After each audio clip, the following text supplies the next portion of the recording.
রিপাবলিকের টানা কভারেজের জেরে পদক্ষেপ নিতে বাধ্য হয়েছে তৃণমূল কংগ্রেস। দলীয় চাপের মুখে কারামন্ত্রীর পদ থেকে ইস্তফা অখিলগিরির।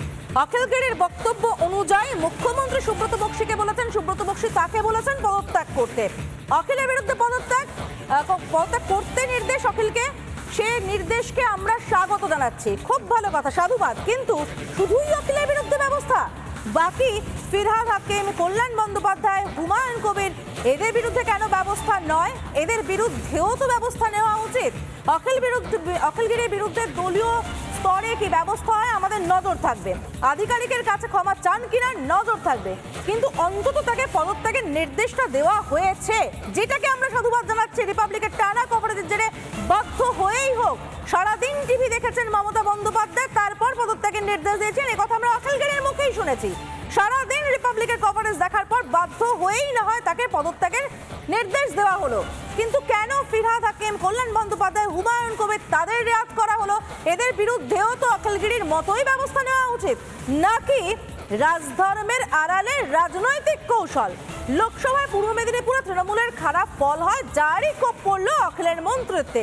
যদি ভালো ফল হতো তাহলে হয়তো অখিলগিরি এবারেও পার পেয়ে যেতেন, যেভাবে রাষ্ট্রপতিকে অপমান করেও পার পেয়ে গিয়েছিলেন। এবারে পার পাননি, কারণ বোধহয় খারাপ ফলের কোপ। লোকসভায় পূর্ব মেদিনীপুরে তৃণমূলের খারাপ ফল, যারই কোপ সম্ভবত পড়ল অখিলগিরির মন্ত্রিত্বে।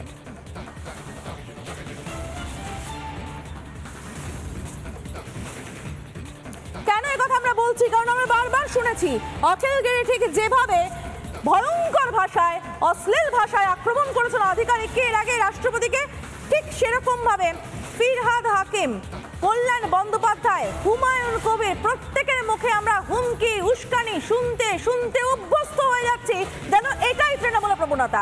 হুমায়ুন কবিরের ভয়ঙ্কর মন্তব্য শুনে নেব একবার।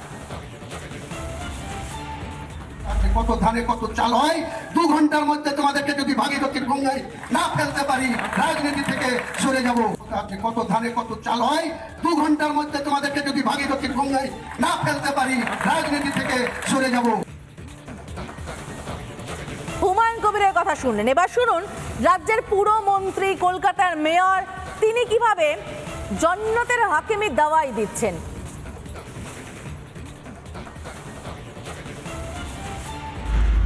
আমরা জন্মগতভাবে ইসলাম নিয়ে জন্মেছি এবং ইসলাম নিয়ে জন্মার মানে আমাদের রসুল আমাদের জান্নাতের পথ সুদৃঢ় করে দিয়েছে। যদি বড় কোনো অন্যায় না করি তাহলে ইসলাম নিয়ে জন্মানো মানে জান্নাতে পৌঁছে। যাদের সেই আল্লাহ সেই রহমত যাদের দেননি, তারা যদি তেলাওয়াত এবং কোরআন শরীফের মানে যদি বুঝতে পারেন, এবং একজনকেও যদি আমরা ঈমান দিতে পারি, তাহলে আমরা আমাদের জান্নাতের পথ একেবারে সুদৃঢ় হয়ে যাবে। আমরা নিজেরা মুসলিম ঘরে জন্মেছি, মুসলমান ঘরে বড় হয়েছি, আমাদের নামাজ, আদব কায়দা সব আমাদের বেশিরভাগই মানুষের জানা। কিন্তু যারা দুর্ভাগ্য নিয়ে জন্মেছে, যারা ইসলাম নিয়ে জন্মায়নি, তাদের দাওয়াতে ইসলাম অর্থাৎ ইসলামের দাওয়াত দিয়ে তাদের মধ্যে নিয়ত নিয়ে ঈমান নিয়ে আসলে এটা আল্লাহ তাআলাকে খুশি করা হবে। ধর্মান্তরকরণের এহানো উস্কানির পরেও কিন্তু কোনো ব্যবস্থা নেওয়া হয়নি। উল্টে আমাদের প্রতিনিধির প্রশ্নের মুখে, মীনাক্ষীর প্রশ্নের মুখে বেজায় চটে যান মমতা বন্দ্যোপাধ্যায়। বলেন তিনি নাকি কিছু জানেনই না। মুখ্যমন্ত্রী জানেন না কেন? তার মন্ত্রিসভার প্রথম সারির মন্ত্রীর এহানো উস্কানি, কারণ এটা রাজধর্ম পালন নয়। অন্তত তেমনটাই অভিযোগ করছেন তৃণমূল সরকারের প্রাক্তন মন্ত্রী, বর্তমানের বিজেপি নেতা তাপস রায়। সুধাসুধি স্বর্ণালী অনুষ্ঠানে এসে তাপস রায় ঠিক কি বলেছেন শুনুন। কতটা সহজভাবে প্রতিস্থাপন করার একটা প্রচেষ্টা করছেন মুখ্যমন্ত্রী মমতা ব্যানার্জি তার দলকে দিয়ে বা সুব্রত বক্সি সভাপতিকে দিয়ে, বিষয়টা এত সহজ নয়। রাজধর্ম যদি পালিত হতো গত 13 বছর ধরে, যদি খবরদারি নজরদারি থাকতো, যদি শাসন থাকতো, তাহলে আজকে কেষ্ট তিহারে থাকার কথা নয়, পার্থর জেলে থাকার কথা নয়, বালুর জেলে থাকার কথা নয়, আর বিত্ত বিবেকবানের যে কথাটা উনি বলেন, তাহলে এখনো দেখা যাচ্ছে আনিসুর, আতিফ এরা বিত্তবান না বিবেকবান, এটা বাংলার মানুষকে আমার মনে হয় আর বোধহয় বারে বারে বাংলার মানুষ নিশ্চয়ই বড় হৃদয়বান, ভোলে ভালা, কিন্তু কাউকে বিশ্বাস করেন, কারোর প্রতি অন্ধবিশ্বাস থাকতে পারে, কিন্তু সবসময়ের জন্য টেকেন ফর গ্রান্টেড এটা বোধহয় হবে না। ভয়ঙ্করের থেকে ভয়ঙ্কর কথা ফিরহাদ হাকিম বলল।